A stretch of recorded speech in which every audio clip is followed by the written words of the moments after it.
नमस्कार दोस्तों, DD red के एक और रिएक्शन वीडियो में आप सभी का स्वागत है। और मेरा नाम है आलोक। तो आज जो वीडियो मैं आपके लिए लेकर आया हूँ वो इंडिया का वीडियो है, इंडियन यूट्यूबर का वीडियो है और ये अरुणाचल प्रदेश के लिए वीडियो है।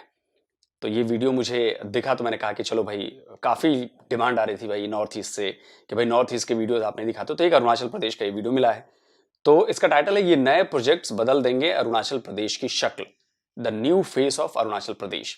तो चलिए भाई देखते हैं कि अरुणाचल प्रदेश के लिए कौन कौन से प्रोजेक्ट आ रहे हैं और क्या क्या होने वाला है या हो चुका है। तो चलिए इसमें पूरी जानकारी मिलेगी और मुझे लगता है कि बाकी पूरे देश भर को जानना चाहिए कि भाई उधर भी क्या हो रहा है, क्या उधर डेवलपमेंट हो रहे हैं, नहीं हो रहे हैं तो करवाने के लिए दबाव डलवाना है कि भाई उधर भी डेवलपमेंट चाहिए हमें। तो चलिए देखते हैं। दोस्तों, जैसे जैसे समय जाता जा रहा है, भारत भी डेवलप्ड कंट्री बनने की ओर बढ़ रहा है। इसी के चलते भारत के सभी राज्यों में अलग अलग प्रोटेस्ट चल रहे हैं और अभी अरुणाचल प्रदेश अपनी स्ट्रेटेजिक पोजीशन की वजह से मोदी सरकार के लिए प्रायोरिटी बना हुआ है। अरुणाचल प्रदेश तेजी से ट्रांसफॉर्मेशन के दौर से गुजर रहा है, जो इस हिमालयी राज्य का चेहरा बदल रहा है। अरुणाचल प्रदेश में हाईवे, रेलवे लाइन और एयरपोर्ट्स बनने से लेकर कई इंफ्रास्ट्रक्चर प्रोजेक्ट्स तेजी से चल रहे हैं। चलिए आज की वीडियो मोदी सरकार के उन प्रोजेक्ट्स के बारे में जानेंगे जो बदलेगा अरुणाचल प्रदेश का भविष्य। पर वीडियो शुरू होने से पहले अगर आप चैनल पर नए हैं या आपने अभी तक चैनल को सब्सक्राइब नहीं किया तो चैनल को सब्सक्राइब करना और बेल आइकन दबाना ना भूलें ताकि हमारे चैनल की कोई भी वीडियो आपसे मिस ना हो जाए। 2014 में सत्ता में आने के बाद प्रधानमंत्री नरेंद्र मोदी ने डेवलपमेंट के लिए प्रायोरिटी वाले एरिया में सबसे ऊपर नॉर्थ ईस्ट को रखा। ये राज्य आजादी के बाद से ऐसी ट्रांसफॉर्मेशन देख रहे हैं जिसके बारे में किसी ने नहीं सोचा था। अरुणाचल प्रदेश के लिए लेटेस्ट डेवलपमेंट इनिशिएटिव पिछले हफ्ते शुरू हुआ, जब road transport minister Nitin Gadkari ने राज्य के लिए 4400 करोड़ रुपए के हाईवे प्रोजेक्ट्स के बारे में बताया।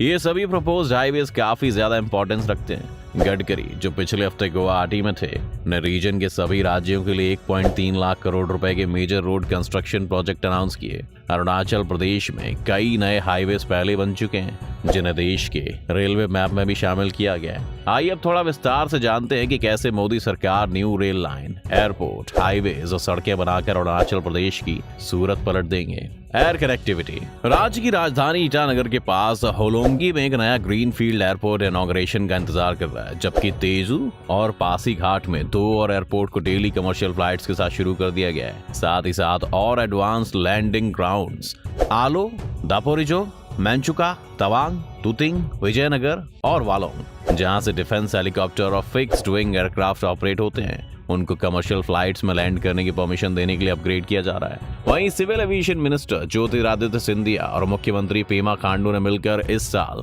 अप्रैल में पासीघाट से made in India Dornier TO228 aircraft पर ऑपरेटेड पहली उड़ान को हरी झंडी दिखाई।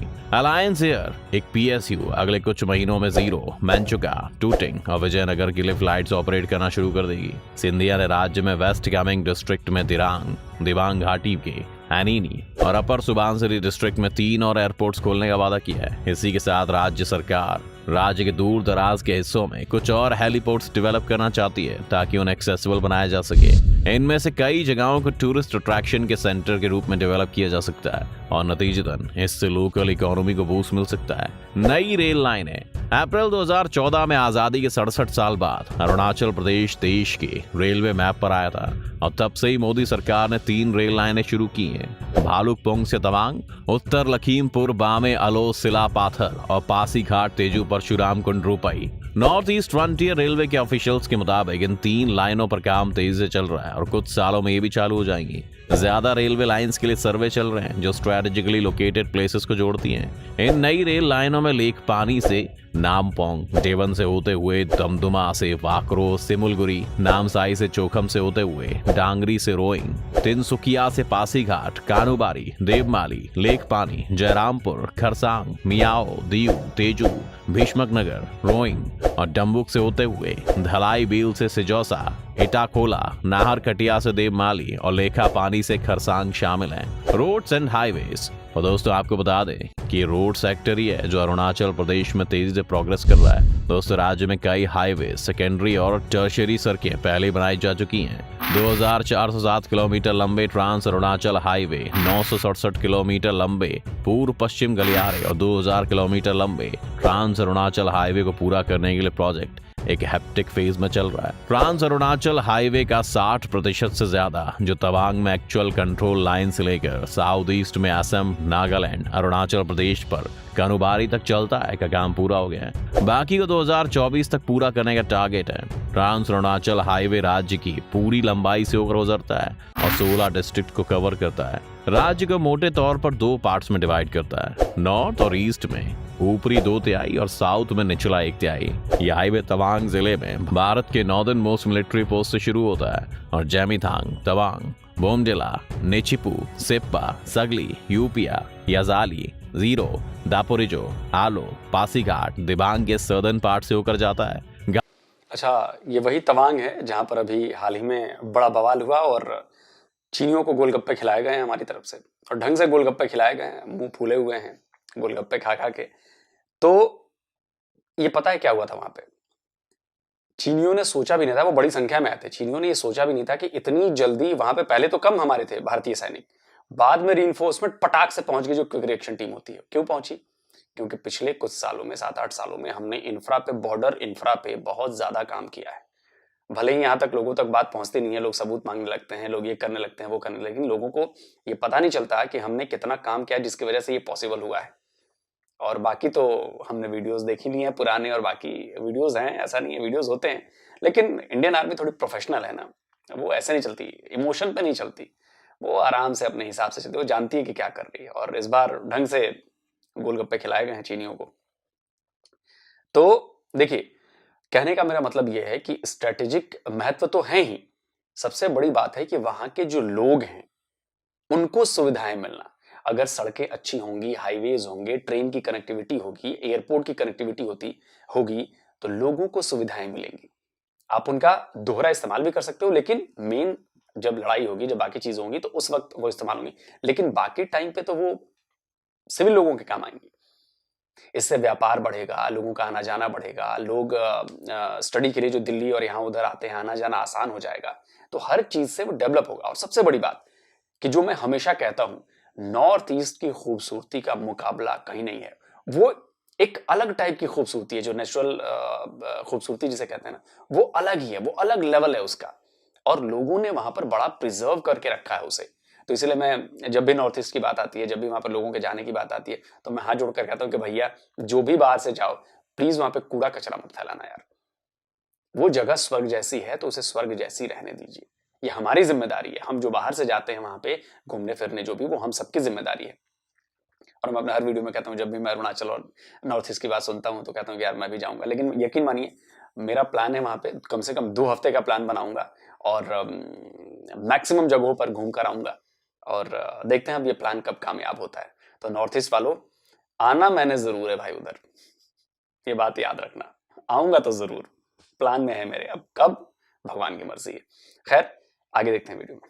आटी जिला लोहित, रोइंग, तेजू, महादेवपुर, बोरदुमसा, नामचिक, चांगलांग, खोंसा, लोंगडिंग और कानुबारी पर खत्म होता है। इस हाईवे के आगे नॉर्थ में प्रपोज्ड अरुणाचल फ्रंटियर हाईवे है, जो भारत और चीन के कब्जे वाले तिब्बत के बीच LAC के साथ चलेगा। ये हाई एल्टीट्यूड हाईवे तवांग जिले में मांगो थिगबू से शुरू होगा और वेस्ट में कामेंग, ईस्ट कामेंग और upper Subansiri district, west Siang district में मेचुका, ऊपरी सियांग डिस्ट्रिक्ट में तुतिंग, दिबांग घाटी जिले, लोअर में देसाली के जरिए मैकमेल लाइन के साथ आगे बढ़ेगा। दिबांग वैली डिस्ट्रिक्ट, चागलगाम, किबिथू, डोंग और हवाई सभी अंजाव जिले में, अरुणाचल प्रदेश, असम, नागालैंड और म्यांमार के जंक्शन पर चांगलांग जिले में विजयनगर में खत्म होते हैं। तवांग से भूटान में योंगफुल्ला एयरपोर्ट से ईस्टर्न भूटान में, भारत में लुमला यायाब और भूटान में त्राशी गैंग के जरिए इस हाईवे का 100 किलोमीटर लंबा वेस्टर्न रूट भी बनाया जाएगा। Third ambitious highway project Arunachal Pradesh की तलहटी में ईस्ट वेस्ट इंडस्ट्रियल कॉरिडोर है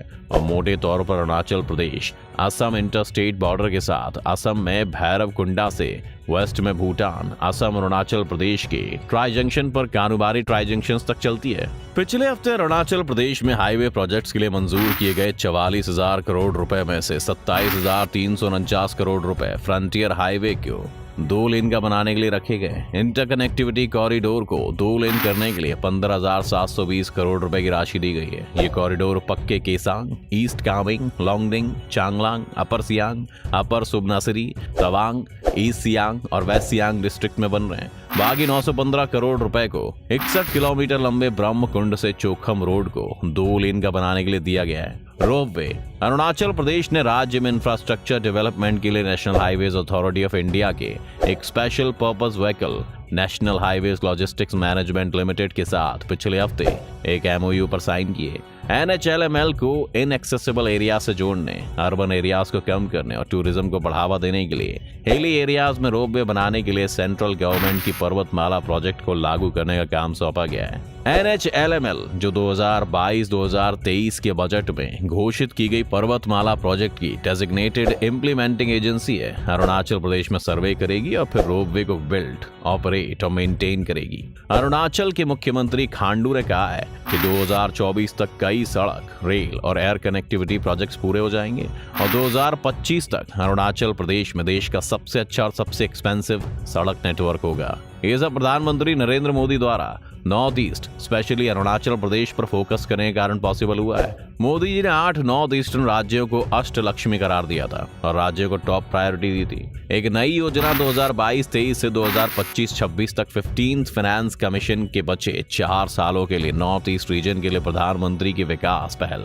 पिछले महीने अप्रूव्ड इस क्षेत्र के लिए वरदान साबित होगी, उन्होंने कहा। चलिए आपको बता दें कि मोदी सरकार से पहले कैसे अरुणाचल प्रदेश को नेग्लेक्ट किया जाता था। आजादी के बाद से लगभग 7 दशकों तक Arunachal Pradesh grossly neglected and underdeveloped रहा। चीन के साथ 1962 के युद्ध के बाद से सेंटर में लगातार कांग्रेस के शासन ने राज्य को अंडर डेवलप्ड रखने की अनएक्सप्लिकेबल और अजीब नीति का पालन किया। उनका बेतुका तर्क ये था कि अरुणाचल प्रदेश को डेवलप करना और राज्य को अच्छी सड़कें और दूसरा इंफ्रास्ट्रक्चर देना चीन के साथ एक और युद्ध की स्थिति में ला देगा। साथ ही अगर अरुणाचल प्रदेश में सीमा तक अच्छी सड़कें होती तो चीनी सेना के लिए असम तक इन सड़कों के जरिए तेजी से आगे बढ़ना आसान होता। अटल बिहारी वाजपेयी के प्राइम मिनिस्टरशिप में पहली बार एनडीए की सत्ता में आने पर इस नीति को पलट दिया गया था, लेकिन ये प्रधानमंत्री मोदी थे जिन्होंने इसे आगे बढ़ाया और राज्य में बहुत सारे इंफ्रास्ट्रक्चर प्रोजेक्ट्स को मंजूरी देने का फैसला किया। उन्होंने कहा पिछले 67 सालों की गलतियों को सुधारना होगा और हमें खोए हुए समय के लिए तैयार करना होगा। हमें 15 से 20 साल में वो हासिल करना है जो 67 साल में नहीं किया गया। अरुणाचल प्रदेश में मौजूद एक्सेप्शनली खराब सड़क नेटवर्क का अंदाजा इस बात से लगाया जा सकता है कि असम, जो अरुणाचल से साइज में छोटा है, 2017 में कुल 3,77,777 किलोमीटर का सड़क नेटवर्क था। अरुणाचल प्रदेश की दूरी एवरेज 37,025 किलोमीटर थी, यानी अरुणाचल की कुल सड़क की लंबाई असम की कुल सड़क की लंबाई का केवल 10% थी। चलिए अब आपको बताते हैं कि इंफ्रास्ट्रक्चर प्रोजेक्ट्स के ट्रिपल लाभ क्या हैं। ये सभी प्रोजेक्ट्स नए हाईवेज, ब्रिजेस, एयरपोर्ट्स और railway lines great strategic importance रखती हैं। सड़क और रेल पर हाई कनेक्टिविटी से राज्य की इकोनॉमी को बढ़ावा मिलेगा और इंडस्ट्रियल डेवलपमेंट होगा। टूरिज्म को भी बढ़ावा मिलेगा जिससे लोकल लोगों को लाभ होगा। अच्छा इंफ्रास्ट्रक्चर और रिजल्टिंग इकोनॉमिक ग्रोथ विशेष रूप से मैकमहन लाइन के साथ रिमोट एरियाज में रहने वाले लोगों को बेनिफिट करेगा और उन एरियाज से उनके माइग्रेशन को रोकेगा। ये लोकल कम्युनिटी सुरक्षा बलों और सरकार की आंखों और कानों के रूप में काम करते हैं। अब बॉर्डर के दूसरी तरफ एडवर्सरी सिचुएशन में निगरानी में इंपॉर्टेंट रोल निभाते हैं। इसलिए बॉर्डर एरियाज को अच्छी तरह से आबादी में रखना और आसान पहुंच के जरिए उन एरियाज में टूरिस्ट के फ्लो को आसान बनाना स्ट्रेटेजिकली इंपॉर्टेंट है। तो दोस्तों आज की वीडियो में बस इतना ही। उम्मीद है आपको आज की इस वीडियो से काफी कुछ सीखने को मिला होगा। अगर आपको वीडियो पसंद आया तो वीडियो को लाइक करें और अगर आप इस चैनल पर नए हैं तो जाने से पहले चैनल को सब्सक्राइब करना भी ना भूलें। तो दोस्तों जाइए और इनके चैनल को देखिए, बहुत अच्छा और बहुत जानकारी वाला वीडियो बना। मतलब इतनी जानकारी तो मुझे भी नहीं थी कि इतने सारे प्रोजेक्ट्स चल रहे हैं, इतने सारे काम सरकार की तरफ से किए जा रहे हैं और मुझे लगता है कि ये बहुत ज़रूरी भी है। हम अपने सारे स्टेट्स को ऐसे ही डेवलप करना चाहिए। हमें जल्दी काम करना पड़ेगा, बहुत लगन से काम करना पड़ेगा, बहुत मेहनत से काम करना पड़ेगा। हम नहीं चाहते कि हमारा कोई भी स्टेट गरीब रहे या उसके पास पैसे की कमी हो या संसाधनों की कमी हो। मुझे लगता है कि सरकार की ये जिम्मेदारी है कि हर स्टेट में आप ऐसा इंफ्रा डेवलप करें जिससे बिजनेस बढ़े। बिजनेस बढ़ेगा तो लोगों की कमाई बढ़ेगी, लोगों की कमाई बढ़ेगी तो लोग अपने बच्चों को पढ़ाएंगे, हायर एजुकेशन में ले जाएंगे, अच्छे स्कूल्स में दाखिला करा पाएंगे और जब बच्चे पढ़ेंगे तभी तो देश बढ़ेगा। ये भी अटल जी का सपना था कि चलो स्कूल चलें हम, तो बहुत जरूरी है। और नॉर्थ ईस्ट को जिस तरह से नेग्लेक्ट किया गया, मैं बिल्कुल इस बात को मानता हूं और इस बात से 100% सहमत हूं कि हमने नेग्लेक्ट किया, यहाँ की सेंटर ने नेग्लेक्ट किया, लेकिन अब उसे दूर करने की कोशिश की जा रही है। और मुझे लगता है कि जितना बड़ा टूरिज्म का पोटेंशियल नॉर्थ ईस्ट में है उतना कहीं नहीं है। वहां पर किसी एक जगह को करने की जरूरत नहीं है, पूरा नॉर्थ ईस्ट ही अपने आप में टूरिज्म का बहुत बड़ा हब बन सकता है। इस वक्त जैसे हमने जम्मू कश्मीर पर थोड़ा सा फोकस करना शुरू किया, देखिए वहां पर टूरिस्ट की बाढ़ आ गई है, लाखों टूरिस्ट वहां पे पहुंच रहे हैं।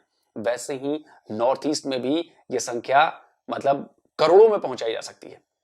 और मैं इंडिया के लोगों से कहना चाहूंगा कि आप विदेश जाना छोड़िए, आप हमारे इंडिया में ही इधर उधर जाइए और नॉर्थ ईस्ट तो बिल्कुल एक बार जाइए।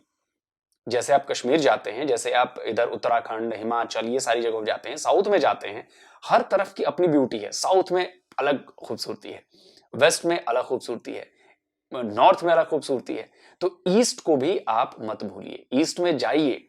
और मैं सच कहता हूं कि मैं तो वीडियोस देख देख के क्या बताऊं मैं आपको, लेकिन आप लोग जाइए और वहां के लोगों की मदद करिए, वहां की इकोनॉमी को बढ़ाइए, वहां पर जाकर क्या कहें कि एक तरह से मेल जोल बढ़ाइए। और बड़े अच्छे, बहुत मृदुभाषी लोग हैं। और क्योंकि मुझे तो कमेंट्स आते रहते हैं ना नॉर्थ ईस्ट से, और मुझे इतना प्यार मिलता है नॉर्थ ईस्ट में कि मतलब मैं भी हैरान रहता हूं कि यार लोग इतना पसंद करते हैं, तो मुझे भी बड़ा अच्छा लगता है। तो इसलिए जाइए और नॉर्थ ईस्ट को उसका हक मिलना चाहिए। सरकार, अब पुरानी सरकारों ने जो किया सो किया, लेकिन जो सरकार है या जो आएगी सरकार, मैं उससे कहना चाहूंगा कि भैया नॉर्थ ईस्ट में ज्यादा से ज्यादा करिए, वहां पे पोटेंशियल ज्यादा है बॉस। वो आपके ओवरऑल देश के डेवलपमेंट में ही आपकी मदद करेंगे। तो ये हमें समझना बहुत जरूरी है। तो मुझे लगता है कि इतने सारे प्रोजेक्ट्स के बाद वहां पे होगा। और बाकी सिर्फ अरुणाचल ही नहीं, बाकी जो 7 सिस्टर्स हैं उनको भी इसी तरह से डेवलप किया जाना चाहिए। शायद काम भी चल रहा है, बहुत ज्यादा काम चल रहा है। ये तो सिर्फ अरुणाचल की बात हुई थी, असम में भी काम चल रहा है, नागालैंड में भी काम चल रहा है, मेघालय में भी काम चल रहा है, त्रिपुरा में भी काम चल रहा है, मतलब काम चल रहा है। तो आप लोगों को पसंद आएगा वीडियो, कमेंट में जरूर लिखिएगा और जल्दी मिलता हूं एक और नए वीडियो के साथ। नमस्कार, जय हिंद।